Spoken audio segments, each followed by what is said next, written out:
Welcome everyone, I am Ujjwal Pal. Today we will solve a LeetCode problem step by step. The problem number is 590, which is N-ary Tree Postorder Traversal.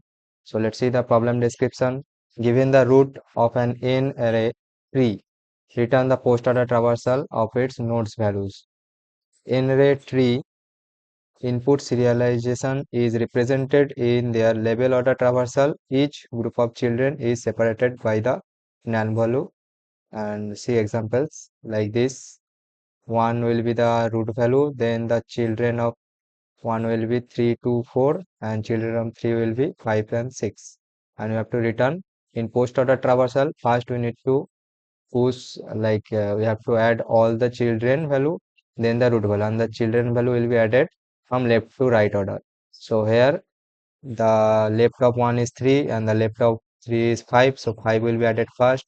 Second, the second child of 3 is 6, 6 will be added, then 3 will be added, then 2 will be added, 4 will be added, and then 1 will be added. This is how we have to do the post-data traversal in N-ary tree. And let's see the constraints.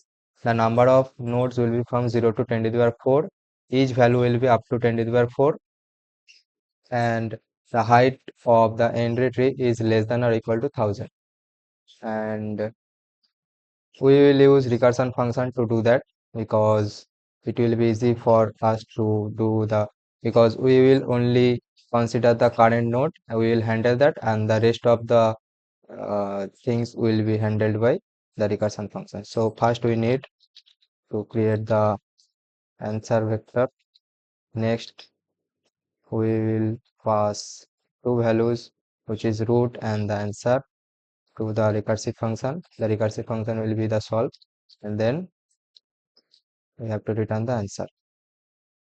And the return type of the recursive function will be void solve, and the parameters are, first one is the root element,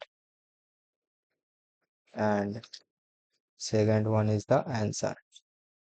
And we will pass the as the take the reference of the value, so that if we change or modify anything in the answer, it will reflect in the original vector also. So first we will check if root is present or not. If root is not present, then just simply return.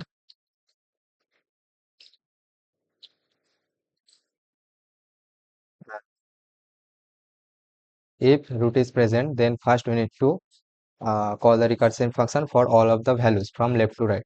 To do that, we will use the for each loop on the root children, because root children is the vector which contains all the children of the current root. So we will traverse on the root children array, and we will call the recursive function for that children, and we also have to pass the answer. That's it. And after that we need to push the current value in the answer. So answer dot push back the root value. Okay, let's see will it work or not. So it is accepted. Let's submit it.